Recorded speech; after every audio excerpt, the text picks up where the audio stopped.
Le cercle RH, le débat quotidien de Smart Job. Vous les avez rencontrés forcément un jour ou l'autre dans cette période de Covid.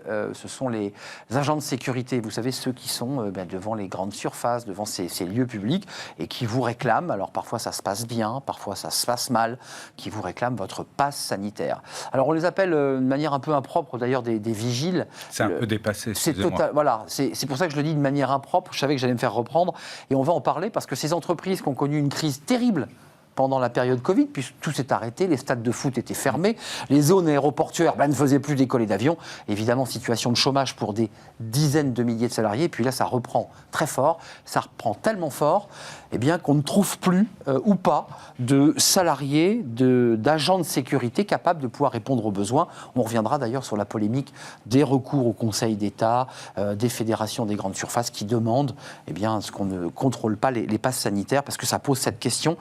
On va en parler avec deux invités, deux experts qui connaissent parfaitement ce secteur. Claude Tarlet, merci d'être avec nous. Bonjour. Vous êtes déjà venu sur notre plateau dans le débat de Smart Job, président de l'Union des entreprises de sécurité privée. On fera le point en matière de chiffres, c'est intéressant de savoir où on en est. Et puis on fera le point aussi sur la pénurie, parce que là, il y a quand même plusieurs milliers, dizaines de milliers d'emplois qui ne sont pas pourvus.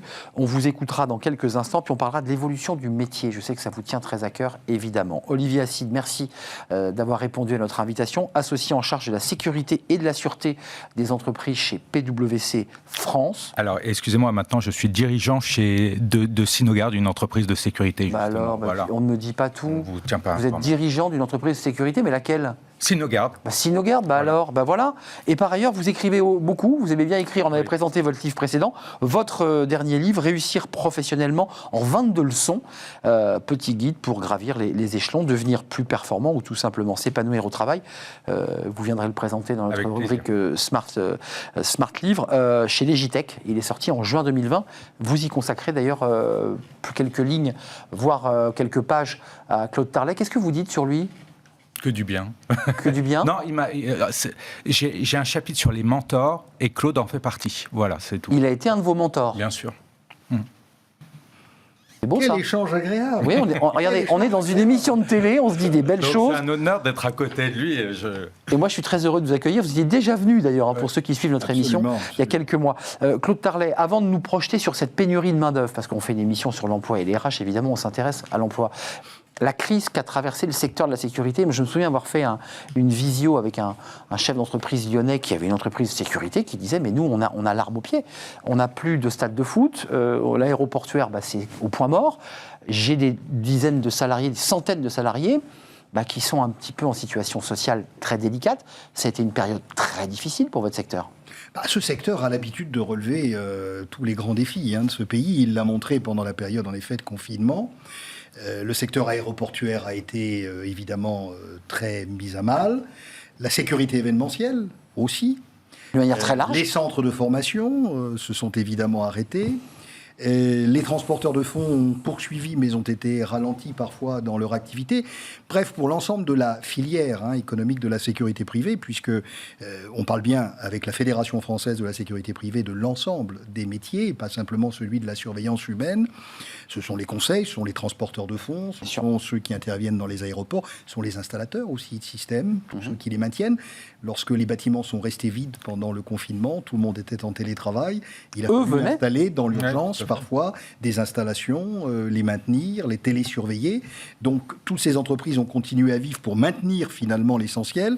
Et puis dans les prestations traditionnelles de surveillance humaine, ce sont devant les milieux hospitaliers, devant les centres commerciaux, devant les laboratoires parfois, que nous avons mis en action des femmes et des hommes par milliers, souvent dans des conditions difficiles, dépourvus de moyens de protection suffisants, dépourvus de masques, et qui ont vraiment assuré une mission qui a été essentielle. Des premières lignes. Les premières lignes. Oui, parce qu'on a peu parlé des agents de sécurité, on a beaucoup parlé des grandes surfaces, mais Olivier Assid, ils étaient en première ligne. C'est les premières personnes qu'on rencontrait. Je ne sais pas pourquoi vous mettez ça au passé, parce qu'ils sont toujours, là. Et peut-être même encore plus que d'autres professions actuellement, puisque c'est eux qui vérifient les passes sanitaires, et ils doivent gérer l'agressivité d'un certain nombre de personnes, ce qui n'est pas simple. Donc oui, effectivement, ils sont en première ligne.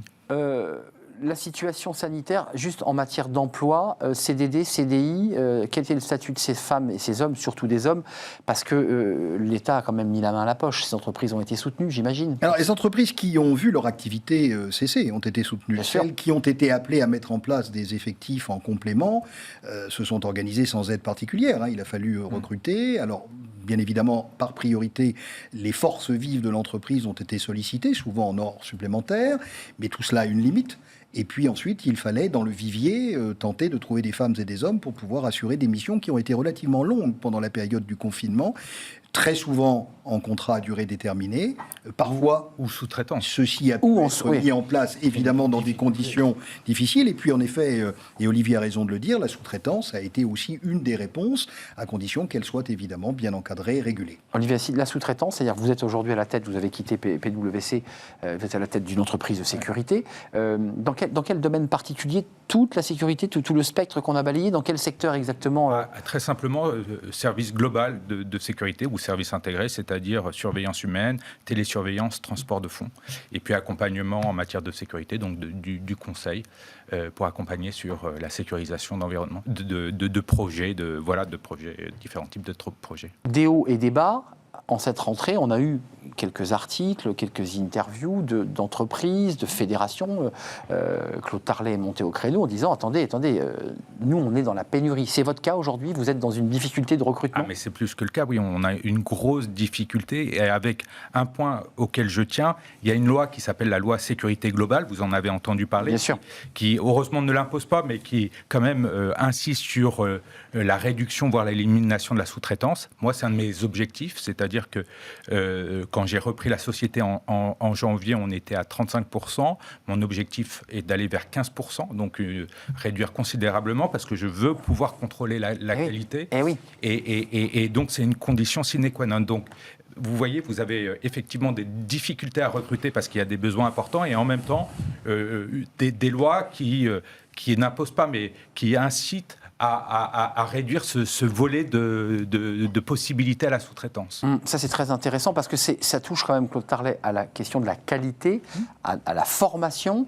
On est d'accord, pénurie de main-d'œuvre parce qu'aujourd'hui, il y a un besoin pour surveiller l'ensemble des portes des grands magasins, des grandes surfaces et de tous ces lieux.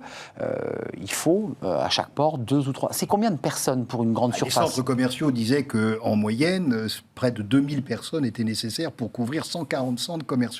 Globalement, à l'époque, on avait fait un petit peu les estimations avec l'ensemble des équipes. On estimait que plusieurs milliers de personnes seraient nécessaires pour, dans la durée, tenir. La difficulté est bientôt faite qu'on n'a pas de potion magique. Oui. Nous sommes déjà sur les opérations qui nous sont confiées tout au long de l'année pour assurer la sécurité des infrastructures. Un flux tendu. Ensuite, la période des congés n'est jamais favorable au recrutement et en plus, on ne peut pas recruter n'importe quelle personne dans n'importe quelle condition.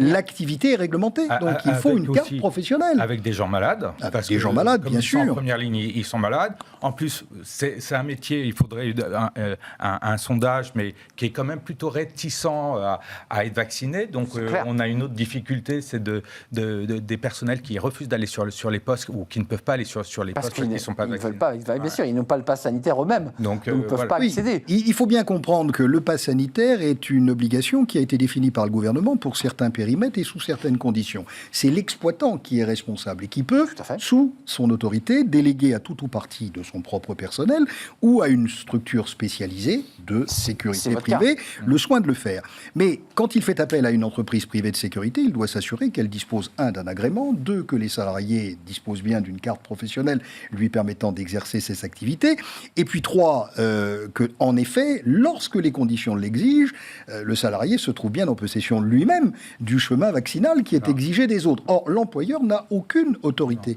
pour exiger en la matière quoi que ce soit. Ce qui rend, vous le voyez bien, extrêmement complexe la situation. Je vous la pose à tous les deux. Vous êtes tous les deux des acteurs de cet univers professionnel. Il suffit d'avoir sillonné des grandes surfaces, d'avoir été interpellé par un agent de sécurité. On se dit, derrière ce métier, il y a quand même presque une entreprise d'insertion sociale. Est-ce que vous avez le sentiment là ? Alors, le métier est depuis très Je vois longtemps... sourire Olivier Assine, mais Non, c'est mais vrai, oui, il y a cette notion-là, il faut l'aborder. Je vais laisser ce sujet. Olivier dire quelques mots et puis je préciserai. Non, mais on est effectivement un acteur social. Il faut le dire. Il faut le dire. Avec nos réussites, c'est-à-dire que moi, je suis ravi. Cette entreprise que je dirige, en fait, j'y suis rentré il y a 25 ans, je l'ai quittée et je la reprends En retour. en tant que dirigeant maintenant. Et je vois des personnes qui ont progressé, c'est-à-dire d'agents. Ça les a fait grandir. Voilà, ça les a fait grandir. Et donc là, il y a une vraie transmission, une vraie réussite. D'autrefois, ça se finit plutôt à la prison. Mais ça, c'est un autre sujet. Mais je ne pense pas que ce soit propre à la sécurité privée. Je veux dire, nous sommes, comme beaucoup de métiers de service, à la recherche de femmes et d'hommes pour assurer des missions qui parfois sont des missions difficiles, à contre-courant de ce que les uns et les autres peuvent souhaiter dans leur quotidien. Gardiennage Se lever d'usine tôt, la nuit. se coucher tard, travailler la nuit, travailler le samedi, le dimanche. Ça n'est pas parfois le projet que des parents peuvent faire pour leurs enfants, et encore moins pour leurs enfants, dans un moment où tout se transforme. Mais il n'en reste pas moins que nous avons, dans les 170 000 personnes que nous employons au quotidien, des femmes et des hommes issus de tous les milieux, d'une grande diversité, qui, pour certains, ont trouvé là le moyen, en effet, comme le dit justement Olivier Assine, de monter sur le plan social, d'acquérir des compétences et d'épanouissement. Mais à côté de cela, les conditions de leur recrutement, de leur formation, de leur accompagnement sont évidemment très, très, très particulières. Et il faut que les entreprises aient la possibilité de mettre en place un management qui soit dédié. Et c'est souvent d'ailleurs là que le bas blesse, parce que dans une conjoncture économique où tout est très tendu et où l'acheteur public d'ailleurs, qui est le moins exemplaire, et privé, fait en effet pression, c'est terrible. C'est terrible. Le fameux moins 10 ans, vous dites, attendez, c'est ce prix-là où vous n'aurez pas le marché. Qui souvent d'ailleurs conduit à ce que les prix, notamment dans la puissance publique, soient en deçà du prix de revient nécessaire, favorisant ainsi d'ailleurs la forme de sous-traitance illégale que vient de pointer Olivier Assine à juste titre et qui doit disparaître. Quand même, sur la notion d'insertion sociale, vous l'avez dit, il y a évidemment ceux qui vont réussir à grandir, à construire une famille, à trouver leur place dans la société. Certains arrivent de pays étrangers, ont réussi à trouver leur place. D'autres finissent en prison parce qu'ils ont dérapé. Oui, excusez-moi, parce que je le dis, ce qui est le cas très rarement, mais ça m'est arrivé la semaine dernière que un de mes agents a tabassé un autre et ça se finit difficilement là. Bon, ça se finit. Ça c'est le mauvais exemple, mais il nous arrive aussi d'avoir des agents qui font malheureusement l'objet d'agressions très très graves. Il y en a eu un notamment réclamant tout simplement dans sa mission le pass sanitaire en province la semaine dernière, qui a été violemment agressé par un coup de couteau. Donc certes, on peut pointer ce qui ne va pas, mais à côté de ça, il y a des femmes et des hommes qui font un travail très noble. Mais le métier de demain, parce que on espère tous que la crise Covid doucement va s'estomper, on l'espère, mais il y a le variant Delta qui semble s'apaiser. La formation, concrètement, certains évoquent des pistes, se disent mais s'il y a une pénurie, pourquoi pas le donner à des étudiants, créer un débouché pour des jobs d'étudiants. Ça vous semble saugrenu tout ça ou pas ? Il y a des formations en sécurité. Il faut savoir quand même qu'en France, il y a des masters. On me disait, je ne sais pas si c'est le cas, 50 masters en matière de gestion de risque et de sécurité. Donc il y a quand même des formations dans le domaine. Voilà, c'est pas du contrôle de passe sanitaire. Enfin, vous en conviendrez avec moi. On est d'accord, mais je donnais une formation à Nancy, au DU de l'université de Nancy. J'en fais la promotion parce qu'il est vraiment très bien. Et il y avait 2 agents de sécurité. Et justement, qui souhaitaient évoluer, donc, et qui souhaitaient connaître de nouvelles problématiques, aller sur les technologies de sécurité. Claude en parlait tout à l'heure. Voilà, il y a pas mal de choses. Vous nous demandiez tout à l'heure l'évolution du métier de la sécurité. L'évolution, il va être technologique, c'est-à-dire on va utiliser de plus en plus de tablettes, d'outils connectés, de plateformes. Voilà, donc il va falloir qu'ils soient extrêmement agiles technologiquement. Et puis aussi, il y a un sujet qu'on évoque peu, c'est la question des langues. Moi, je le vois à travers mes agents. Ceux qui parlent 3-4 langues sont mes meilleurs agents. C'est-à-dire, on a besoin on est souvent dans des univers multilingues. Et si vous voulez vendre à votre client, il faut avoir des agents de sécurité qui soient en capacité, notamment pour les sièges sociaux, de parler plusieurs langues. D'ailleurs, ce sont souvent, quand on parle un tout petit peu avec ces agents de sécurité, quand on a l'occasion de pouvoir échanger, on voit que ce sont des gens qui ont eu des histoires souvent assez incroyables, qui ont quitté leur pays. Des histoires humaines. Des histoires humaines, ce sont parfois des migrants qui, à la force de l'énergie, ont réussi et qui parlent anglais, qui parlent plusieurs langues. Ce sont des histoires incroyables. Qu'est-ce qu'ils vous disent, vos salariés ? de la société dans laquelle ils sont et ils évoluent? Comment ils le regardent, ce monde? Puisqu'ils l'ont en contre-champ, le monde. Ils sont postés et ils accueillent des gens qui vont faire leurs courses. Donc ils le voient, le monde. Alors déjà, ce que je disais, c'est moi je vois très souvent des gens passionnés par leur métier. C'est-à-dire que la sécurité, on y prend goût et on y trouve un intérêt. Donc ça, c'est la première chose. Après, ils aiment leur métier. Ils aiment leur métier, mais aussi c'est les premières lignes par rapport à toutes les difficultés de notre monde actuel, qui est un monde plutôt agressif, violent, un civil, et ils doivent gérer eux-mêmes la misère sociale. Moi, je gère la sécurité de préfecture et de voilà où les gens demandent leurs papiers. Donc c'est eux qui sont en première ligne pour assurer que ça demande beaucoup de sang-froid. Beaucoup de sang-froid. Et je vous dis, parler plusieurs langues, être médiateur, enfin des qualités, mais c'est eux qui voient effectivement qui peuvent le mieux vous informer de l'évolution de notre société. Ce sont des capteurs. Ce sont des merveilleux capteurs qui, lorsqu'on écoute, vous permettent de comprendre quelles sont les zones où aujourd'hui, en effet, la société se tend. On ne les écoute pas suffisamment et bien souvent, ils sont pas reconnus. Presque méprisés d'ailleurs, y compris par les autorités politiques qui les reconnaissent quand la situation est grave et que les effectifs de police, de gendarmerie ne sont pas suffisants. Sous-catégorie. Et qui, oui, les considèrent un peu comme des supplétifs utiles et nécessaires, mais qui ne s'inscrivent pas véritablement dans une stratégie de sécurité intérieure du pays. Alors, les métiers ont eux-mêmes une responsabilité, c'est que si on veut gagner cela, il faut convaincre aussi l'opinion publique que les 320 000 personnes sur le territoire national, tout métier confondu, c'est-à-dire l'intelligence, le transport spécialisé, les prestations humaines, la sécurité événementielle, les agences de protection physique de personnes, les agences de renseignement, la surveillance traditionnelle dont on parle, 320 000 personnes, de 25 000 entreprises et près de, bien évidemment, 17 milliards de chiffre d'affaires. La cybersécurité qui offre des opportunités considérables dans les 5 ans qui viennent. Absolument. La sécurité physique. Absolument. Donc, quand Olivier disait tout à l'heure, ce sont des gens passionnés, c'est vrai, et il faut leur offrir la possibilité d'avoir un autre avenir que celui simplement d'être là devant un immeuble pour contrôler un mouvement. Il faut leur donner l'envie d'évoluer, d'apprendre de pouvoir, à l'intérieur de l'ensemble de cette filière, faire des métiers différents tout au long de leur vie professionnelle. Avant de nous quitter, le temps passe très vite avec vous, c'est passionnant. La formation, le débat qui a été posé sur les fichiers S, parce qu'il y a cette question qui est posée, la formation, le contrôle, le fait que les personnes qui vont me contrôler ou qui vont encadrer ne soient pas elles-mêmes potentiellement un risque. Cette question, elle est posée. Sauf qu'a priori, et Claude peut-être pourra compléter, mais c'est quand même, comme il l'a dit, une profession réglementée. Il y a le Conseil national des activités privées de sécurité. Donc il faut un document qui atteste... Tout à fait. Donc normalement, nos agents n'ont pas de soucis et n'ont pas d'antécédents. Ce que vos auditeurs doivent savoir, c'est que personne ne peut être sur le terrain dans des conditions légales sans disposer d'une carte professionnelle. Cette carte professionnelle est délivrée par un organe qui contrôle notre profession. Et qui fait un criblage. Et qui fait un criblage et qui vérifie qu'il n'y a pas d'antécédents. Voilà. Et puis en même temps, il y a une formation, 3 semaines, indispensable.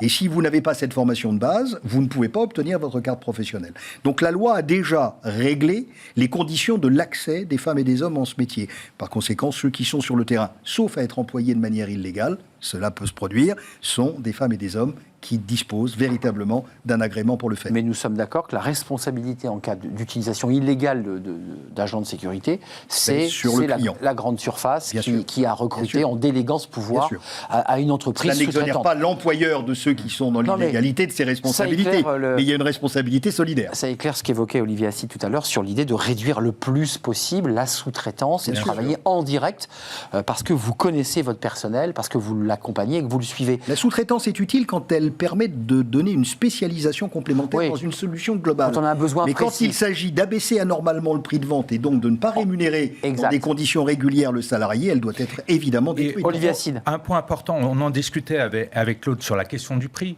C'est si on veut faire progresser notre profession, si on veut avoir moins de sous-traitance, si on veut avoir des cadres intermédiaires et des échelons justement à gravir, et il faut que aussi nos clients comprennent qu'il faut payer un peu mieux et non pas être vraiment au prix le plus bas. Et qu'on leur offre une solution, et pas simplement une heure de main-d'œuvre. C'est ça. Il y a quand même, dans ce que vous évoquez, quand même un peu de mépris à l'égard de cette population de salariés, 320 000, qui sont un peu des sous-catégories professionnelles. En tout cas, c'est ce que vous nous dites. La profession, indépendamment des salariés, j'imagine que les entreprises là, voient leur chiffre d'affaires exploser, non ? Non, pas tous. Non, mais j'essaie de... Certaines entreprises, en effet, de surveillance humaine fortement implantées dans les centres commerciaux ont vu une demande forte. Donc dans là, les milieux hospitaliers, oui. Elle va vraisemblablement être régulée par l'annonce qui a été faite aujourd'hui de la suppression du pass sanitaire dans les centres commerciaux. Donc tout ça est en train de bouger. Décision du Conseil d'État mercredi. Hein. Tout à fait. Enfin, mais attendez, probable. Et donc tout cela va évidemment modifier les périmètres de demande.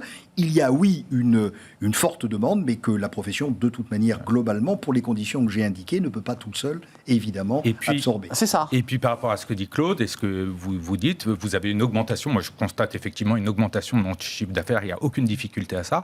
En revanche, quand on parle bénéfice, c'est plus compliqué. Donc c'est ce que vous évoquiez, c'est-à-dire que la négociation avec les donneurs d'ordre est compliquée. Tout à fait. Oui, et nous ne pouvons pas être considérés que comme des métiers de l'urgence. Nous avons des fonctions sociales fortes quand nous assurons la sécurité d'un bâtiment ou d'un espace tout au long de l'année. L'urgence, c'est possible, mais à condition que nous soyons rémunérés pour le faire. Tiens, avant de nous quitter, il nous reste un tout petit peu de temps. Je me disais comme ça en préparant l'émission que ces questions qui sont quand même relatives à l'intimité des Français, c'est vérifié sur un barcode, le nom, le prénom. Je me disais, mais tout ça, ça aurait dû être géré par le régalien et pas par d'entreprises privées. Qu'est-ce que vous dites à cela ? Vous dites, après tout, nous, ça fait vivre nos entreprises, mais est-ce que c'est du régalien ou est-ce qu'on peut le déléguer à des entreprises privées ? Alors, en tout cas, on met nos agents en difficulté. C'est non, très clair. Ce que vous dites est juste, et moi, je le vois. Et effectivement, des personnes qui ne veulent pas communiquer. Et effectivement, vous savez l'âge de la personne, enfin, vous avez un certain nombre... Mais lui n'est pas assermenté, cet homme, en face, il ne peut pas... Donc, qu'est-ce qu'il fait ? Qu'est-ce qu'ils font, d'ailleurs ?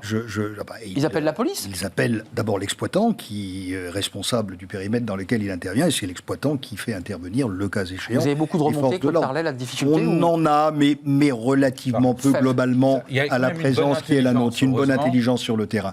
Non, ce que je veux dire simplement, c'est que l'État, pour répondre clairement à la question, ne peut plus, ne sait plus, ne veut plus, n'a plus parfois les moyens... C'est le débat d'avant Covid, ça, d'ailleurs. À cette montée en exigence de sécurité de la population elle-même. Donc l'entreprise privée, qu'elle accompagne, qu'elle installe des systèmes, qu'elle télétransporte, télésurveille ou assure des prestations, voit un marché, évidemment, qui est un marché du privé qui se développe. Je veux simplement dire que l'État ne doit pas faire de confusion. Il lui appartient de régler l'ordre public. C'est sa responsabilité. Nous devons avant tout satisfaire nos clients. C'est ça notre raison d'être. Gagner de l'argent, maintenir et développer des emplois et produire des solutions. Nous ne sommes pas sur le même terrain, même si nos entrepreneurs ont un sens élevé de leurs responsabilités et des valeurs de la République. Donc c'est pas l'ordre public, c'est la sécurité et les besoins de vos clients. Parfois, on a le sentiment que la frontière est assez... Non, la nôtre est claire. La vôtre est très claire. C'était un plaisir, messieurs, de vous accueillir. Olivier Assid, vous êtes à la tête aujourd'hui de cette entreprise dont vous allez reciter le nom. Sinogarde. Sinogarde, vous y étiez passé il y a 25 ans et vous en prenez les rênes, là, depuis janvier dernier. Réussir professionnellement en 22 leçons. Vous viendrez nous en parler dans ce livre, dans Smart, dans notre rubrique livre de Smart Job, parce que je pense que j'ai envie de le lire, ce livre. D'abord, j'ai envie de savoir ce que vous avez écrit. Je demanderai à vos services de me... Exactement. J'aimerais bien vous inviter pour qu'on en parle, parce que c'était exactement le cœur de notre émission. Claude Tarlet, merci. Je vous en prie. Venu nous parler, à cœur ouvert, président de l'Union des entreprises de sécurité président privée. de la Fédération française de la sécurité privée. Il s'agit d'une des organisations qui s'occupe de la surveillance humaine. Le champ qui est le mien aujourd'hui est plus large. La FFSP. Absolument. Et vous en avez la présidence. Merci à vous deux d'être venus sur notre plateau. On termine notre rubrique, vous savez, par fenêtre sur l'emploi. Et aujourd'hui, c'est Thierry Bismuth. Il ne fera pas de poème aujourd'hui et il ne va pas réinventer le code du travail. Non, il va nous parler des recruteurs. Les recruteurs, ce ne sont pas nos psys. Voilà ce qu'il est venu nous dire.